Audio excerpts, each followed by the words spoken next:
Oke, selamat datang teman-teman semua. Selamat datang di channel saya. Jadi hari ini saya ingin sharing sedikit bahwa kemarin saya sudah merakit sebuah PC baru yang digunakan untuk PC utama saya.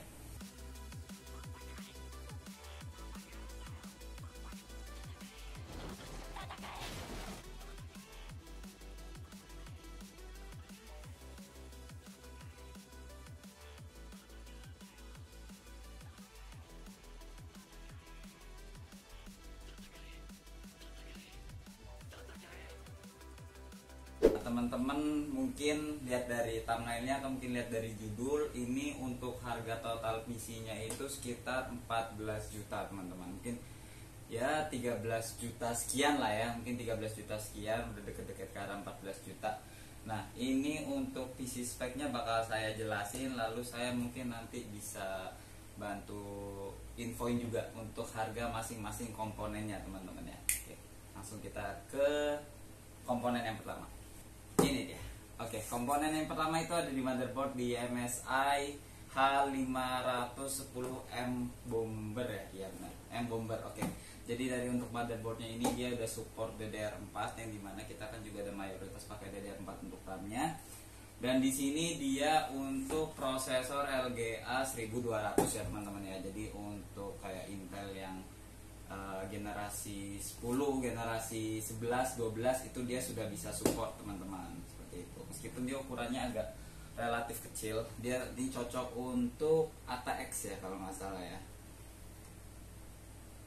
Ya mungkin ya kayaknya ukurannya dia relatif kecil dan dia di sini cuman untuk slotnya itu hanya untuk 2 RAM aja. Lalu di sini ada slot SSD-nya yang untuk M2-nya, lalu di sini untuk slot GPU-nya juga cuma ada satu teman-teman. Oke, untuk part selanjutnya kita ada di Intel i5 11400F. Ini mungkin di pasaran itu sekisaran 2.100.000 ya kalau nggak salah, sekitar 2.100.000. Ini untuk GHz-nya itu sekitar 2,6 bisa up to sampai sekitar 4, sekian GHz teman-teman. Kalau misalnya teman-teman minat untuk overclocking. Jadi di sini saya juga memilih untuk i5 ini, tapi untuk generasi yang tinggi supaya mungkin nggak ketinggalan zaman, tapi harganya juga itu masih relatif rendah ya teman-teman.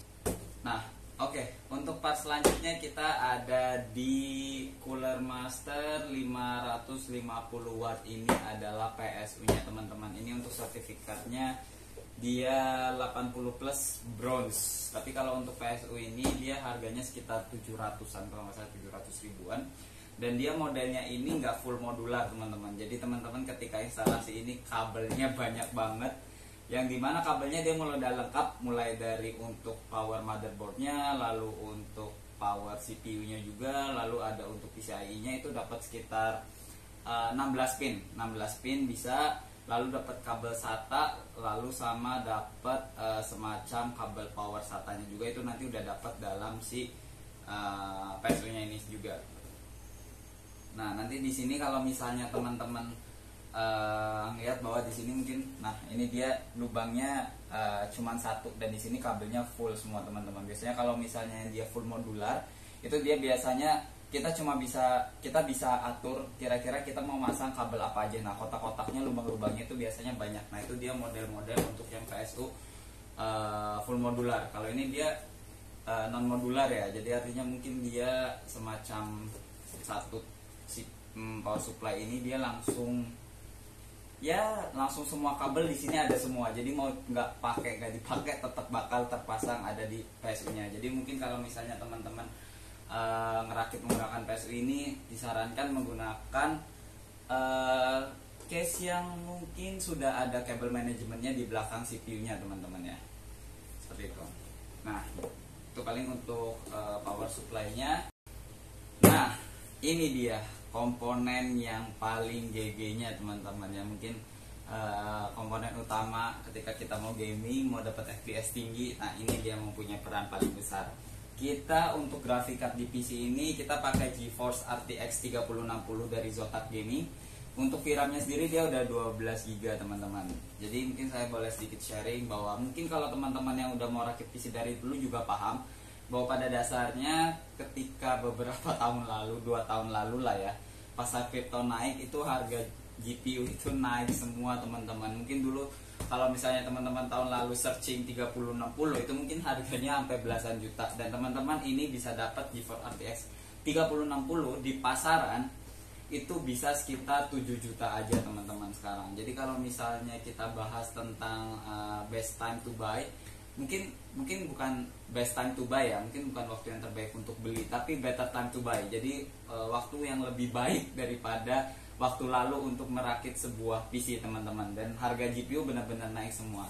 Tapi kalau nggak salah info yang saya terima itu mungkin GPU sekarang kenapa harganya relatif turun, karena ini dia sudah LHR teman-teman. Jadi nggak bisa untuk mining ya, bukan nggak bisa, lebih tepatnya untuk pendapatan miningnya itu lebih rendah. Gue kurang paham sih kalau soal mining kayak gitu.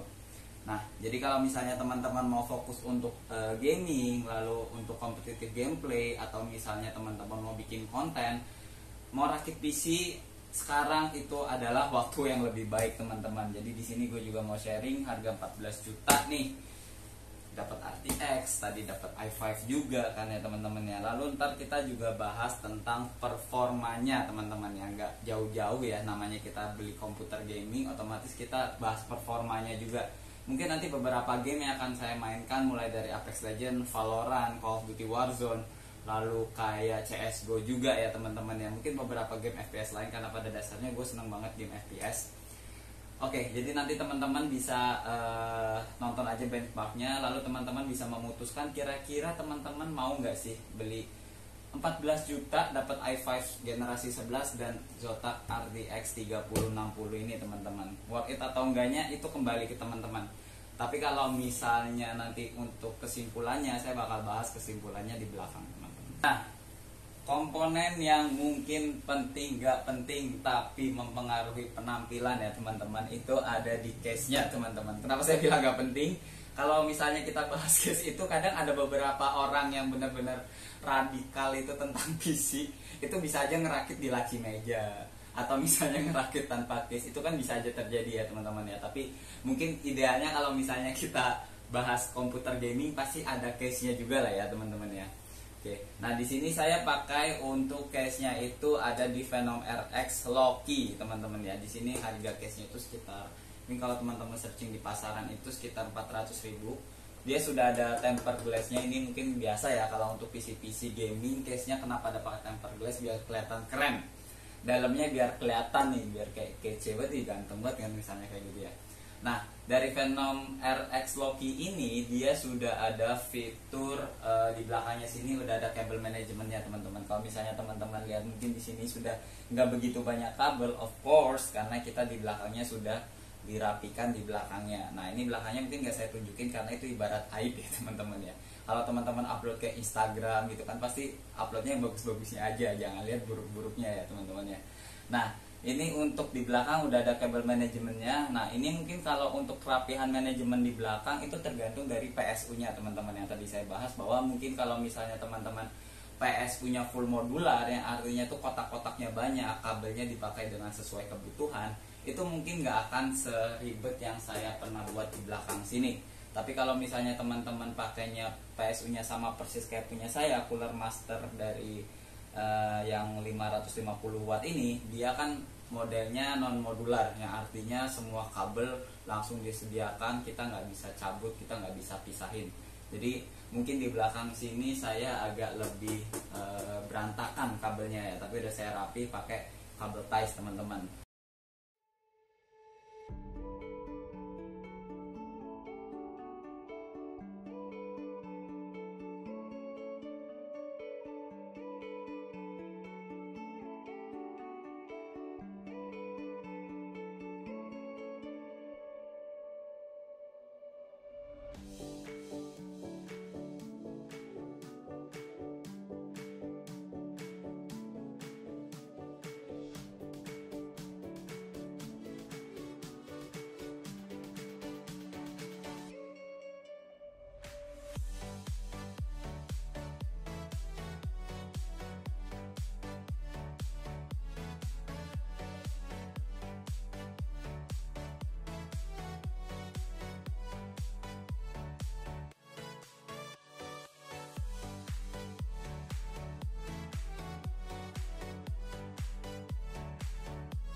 Oke teman-teman, terima kasih. Tadi saya juga udah sharing tentang komponennya, lalu kita juga sudah tes benchmarknya juga bagaimana komputer ini dipakai untuk gaming. Kalau misalnya teman-teman tertarik untuk membeli komputer ini satu paket sekalian, teman-teman bisa langsung cek Tokopedia-nya di deskripsi saya. Itu tempat saya beli PC-nya teman-teman, itu toko Nvidia GeForce resmi, itu pengiriman dari Jakarta. Adminnya baik juga. Kalau misalnya teman-teman ngerasa takut ngerakit PC sendiri, teman-teman bisa minta request dikirimkan dalam bentuk dirakit, nanti dibantu dikirim dengan menggunakan paketan kayu teman-teman. Nah oke, kalau misalnya teman-teman suka video saya tinggal di like aja, kalau misalnya nggak suka tinggal di dislike. Kalau misalnya ada pertanyaan boleh langsung komen di bawah ya teman-teman ya. Kalau misalnya teman-teman menunggu konten saya selanjutnya bisa langsung di subscribe aja, nanti di sini kita ngobrol-ngobrol nggak masalah, tinggal komen aja. Lalu kalau misalnya teman-teman ingin lihat saya main game, saya biasanya live di Twitch itu malam, mungkin sekitar jam 8 jam 9, mungkin dari mulai main Apex, Valorant dan lain-lain. Nah untuk link Twitch-nya saya tunjukkan di bawah ini ya teman-teman ya. Nah teman-teman bisa langsung buka aja, nanti kalau siapa tahu saya main, mungkin siapa tahu kita suatu saat bisa main bareng ya teman-teman ya. Oke, sekian dari saya teman-teman, terima kasih sudah nonton videonya, sampai jumpa.